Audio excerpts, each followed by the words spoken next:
자, 국제 소식 제가 전문적으로 다룰 수 있는 시진핑 관련된 소식이 있습니다. 자, 먼저 뉴스부터 정리하고요. 시진핑 3년임 대관식이 될 것으로 보이는 제20차 중국 공산당 전국대표대회가 16일 오전에 개막했습니다. 이번 당대표 폐막일인 22일 20기 당 중앙위원 명단이 공개되면 시진핑의 3연임이 사실상 공식화할 것으로 예상됩니다. 이미 공식화하기도 했고요. 네. 이번에 이제 쉽게 말하면 시진핑이 이 4년임 확정 이후에 지금 있는 주석직 확정 이후에 인민영수라고 하는 이름으로 네, 새롭게 이제 직위를 받을 것 같고요. 그 뒤를 따라서 상징적으로 후진타오와 그리고 지금 현재 총리 그다음에 이제 왕량이라고 불리는 사람이 이제 같이 순서대로 입장을 했거든요. 네. 그래서 이제 차기 총리의 리커창 총리의 연임 그 가능성이 있을 수 있다라는 얘기가 나오고 있어요. 그러면 후진타오파하고 리커창이 이제 한 그룹이기 때문에 네. 후진타오파들을 중용하고 공유하는 조건으로 장점위로 완전히 밀어냈다라고 볼 수 있는 구도일 거고 당서기도 본인의 신복인 왕량한테 갈 가능성이 높다라는 판단이 가능합니다. 근데 중요한 것은 그 누가 다른 직위를 맡더라도 지금 시진핑의 권력은 돈독해졌다는 거예요. 5년이 아니라 앞으로 10년 동안 지금 시진핑 나이가 79살이니까 89살까지는 사실 임기를 확정을 지었고 그때까지 독점적인 권력을 누릴 것으로 보여집니다. 중국 역사상 최장기간은 아닌가요? 물론 모택동이 있기 때문에 이후로? 개혁개방 이후에 그 등소평 이후에는 최장 기간으로 이게 이제 넘어가게 되는 건데 자, 이러한 권력을 차지하기 위한 지난 10년간의 어떤 여러 가지 고투 안에서 아마 앞으로의 중국 10년이 굉장히 이제 지금까지하고는 다른 방향으로 펼쳐질 수 있을 것이다 라는 예상이 가능할 것 같아요. 일단 구체적인 내용은 제가 오후에 멤버십 그 시간을 통해 가지고 방송을 드리고 조만간 이제 하루 이틀 있다 편집을 해갖고 알려드릴 텐데 가장 중요한 핵심은 지금까지 해왔던 개혁개방 경제 또는 서구식 자본주의 경제 체제가 사라지게 된다는 겁니다. 지금 시진핑이 이제 연설을 했는데 연설 내용 중에 가장 많이 언급을 했고 힘을 줬던 게 중국의 새로운 현대화예요. 전면적 사회주의 현대화 그렇죠. 국가. 그러니까 현대화라는 얘기를 하면서 이건 좀 애매한 거거든. 사회주의의 현대화를 끌어왔다는 거죠. 그게 뭔가 모순적인 것 같은데요. 아니죠. 오히려 지금까지 해왔던 개혁개방 경제와 뭔가 이제 민간 위주로 돌아갔던 운영 체제들이 오히려 더 문제가 있었다. 중국에는 사회주의가 맞다라고 하는 쪽으로 회귀한다는 얘기입니다. 그래서 현대적 사회화는 뭘 말하냐면 그동안 중국 안에 모든 경제들을 개혁개방 후에 민간 파트들한테 넘겨줘 왔어요. 이른바 장점인파로 불리는 민간 그룹들이 국가의 돈을 가지고 중국 경제의 근간을 이루었던 거죠.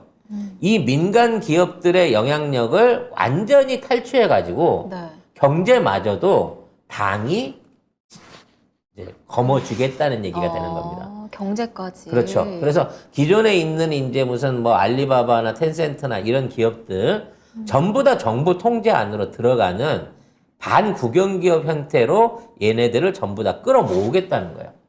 그럼 왜 그렇게 하느냐? 지금 중국 경제가 망가져 있잖아요. 지금 망가져 있는 상태에서 가장 고통받는 사람이 누굽니까? 서민들이야. 그래서 이제 사회주의적인 포퓰리즘 강화가 본격화되기 시작할 겁니다. 즉, 시 주석이 앞으로, 교육비, 보건 의료비부터 시작해갖고, 생활지원금, 그 다음에 장학금, 가족수당, 여러 가지 형태를 통해가지고, 직접 국가가 인민들을 직접 챙기겠다는 거예요. 근데 이제 그럴 수 있는 능력이 생겼죠.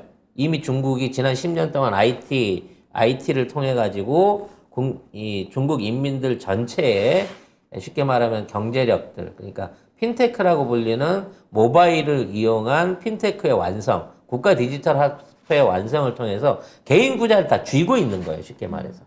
그래서 우리가 그 보조금 그 쿠폰으로 주는 것처럼 그러한 지급이 용이한 상황에 와 있는 겁니다. 따라서 앞으로 회사에서 월급 받고 이런 것들도 중요하겠지만 국가가 전 국민한테 나눠줄 수 있는 포퓰리즘성 정책과 보조금들이 매우 많아지고 강화되게 될 거라는 거죠. 근데 시진핑이 이렇게 되면은 영구직 꺼낼 것 같은 느낌적인 느낌인데.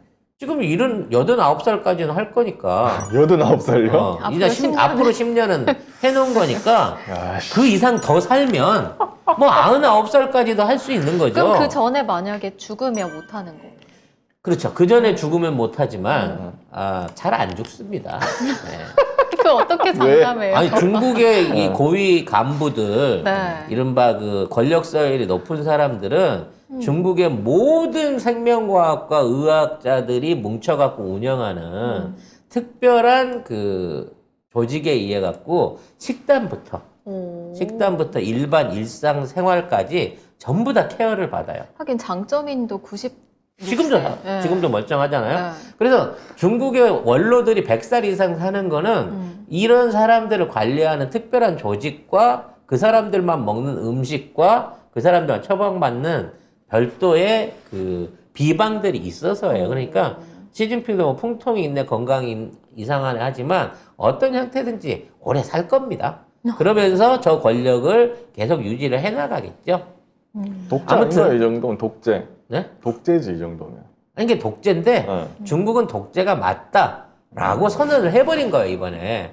그래서 기존에 있는 부자들의 돈들을 전부 다 긁어 모아가지고 공식적으로 긁어 모아갖고 근데 백성들한테 나눠주겠다는 거야, 시진핑은. 대신에 그 부자들이 할 수 있는 기업들, 사업들은 전부 다 공산당 쪽으로 몰려가게 되는 거고 앞으로 공산당과 거래하기 위해서, 중국과 거래하기 위해서는 시진핑의 그늘을 벗어날 수가 없게 된다는 거죠. 즉 해외 자본들, 해외에 있는 기업들도 이제는 기업들끼리의 어떤 영향력이나 또는 다른 권력자가 아니라 시진핑 라인을 잡아야만 수출도 할 수 있고 수입도 할 수 있는 걸로 바뀌어지게 될 거라는 겁니다. 시진핑이 지금 69세잖아요. 그렇죠. 53년생? 네. 네. 그러니까 10년 뒤면은 뭐 79세. 79세. 79세. 정치하기 딱 좋은 나이죠. 20년은 거뜬하겠네요. 네. 아마 푸틴하고 같이 누가 더 오래 남나 그 경쟁을 충분히 해나갈 수 있을 것으로 보이고요. 푸틴은 내가 대학생 때도 대통령이었는데. 근데 하나도 안 늙었어. 이 점이 더 중요해. 아직도 대통령이야, 세상에. 중간에 한번 내려왔을 때 있었거든요. 네. 메드베데프가 했을 때. 네. 그때는 제가 또 러시아에 있었습니다. 그러니까 내가 한국에 있을 때는 거의 다 푸틴이 대통령이었어. 진짜 기네. 우리나라 왔으면 이 나이면 네. 교육위원장도 못할 나이예요. 네. 그러니까 한참 정치할 때라고 이해하고 네. 앞으로 이제 이런 방향으로 시진핑이 이 권력을 더더욱 장악해 나갈 것이다. 이미 군권과 그리고 정치 권력을 쥐고 있는 시진핑이 경제적 권력마저도 합법적으로 탄탈하겠다고 하는 선언을 내린 거고요. 이런 과정 중에 제일 부자인 장점인파들이 네. 몰락을 하게 될 것이다 라는 예상이 또 충분히 그래서 가능하겠죠. 장점에는 안 왔다라고 하더라고요. 그렇죠. 네. 불참했대요. 그러니까 이제 뒷방 늙은이로 밀려난 거죠. 네. 아무튼 사실 우리 입장에서는요, 뭐 중국이 잘 살고 못 살고 뭐 민주화를 이루고 어쩌고를 떠나서 이러한 혼란 없이 시진핑으로 정권 승계가 되는 게 불확실성이 좀 떨어집니다. 그래서 앞으로 남북 정책을 하든 경제 정책을 하든 참 창구가 일원화되는 면이 생기는 부분이 있어서 대중국 정책을 하기엔 날 거예요. 뭐 중국의 인민들의 뭐 인권이었죠. 원래 그런 거 우리가 생각할 거 아니잖아요. 우리부터 일단. 우리부터 살아야 되잖아. 우리가 경치한데 무슨 시진핑 치아를 걱정하고 있어. 그래서 이러한 그 변동성, 안정성들에 이제 대응할 수 있는 다양한 전략들을 세워야 돼요. 아마 시진핑은 이번 임기 내 안에, 이렇게 이번 10년 안에 대만을 어떤 형태로 통일하려고 들 것이고요. 네, 그와 관련된 뭐 다양한 정책들을 펼쳐나가게 될 거고 한반도 정책에 있어서도 아마 중국의 이제 북한의 적극적인 그 우호 자세, 해결 의지를 보여줌으로써 국제사회 안에서의 역량 강화를 위해서 노력을 할 겁니다. 그동안 이제 시진핑이 김정은을 형 죽인 나쁜 놈으로 해갖고 한 10년 동안 찬밥으로 여기고 있었는데 이제부터 중국하고 북한의 교류가 더더욱 활발해지게 될 것이고 이걸 관계로 해서 미국하고의 갈등을 조율하는 카드로 쓸 가능성도 높아졌다는 거고 그래서 지금 요새 정은이가 저렇게 믿고 도발하고 있는 거예요. 아니 어떻게 보면 우리나라는 주변국들이 다 정치인들이 그러니까 뭐라고 해야 되지? 주변국 그 정치 지도자들이 거의 비슷하잖아요. 북한도 거의 바뀔 일이 없고 중국도 이렇게 되면 바뀔 일이 없고 일본은 누가 와도 바뀔 일이 없고 총리가 그러면 오히려 우리는 되게 쉬울 것 같은데 대비하기가 쉬울 것 같은데 그렇죠. 여기에서 조금만 똑똑하고 정책을 잘 세우면 그냥 안정적으로 뽑아먹을 그러니까 수 있는 쭉 갈 수 거야. 있을 것 같은데 교미네. 우리 주변 사강국 중에 제일 모질이는 일본이어서 우리가 무시해도 됐었단 말이야. 근데 일본 밑으로 기어들려고 하니까 그 일본 밑으로 기어들어가려고 하는 경이 지금 우리 대통령이라는 거죠. 자, 자세한 내용은 오후에 멤버십 시간을 통해 가지고 경제적인 부분, 외교적인 부분 안에서의 앞으로 변화를 한번 예측해 보도록 하겠습니다.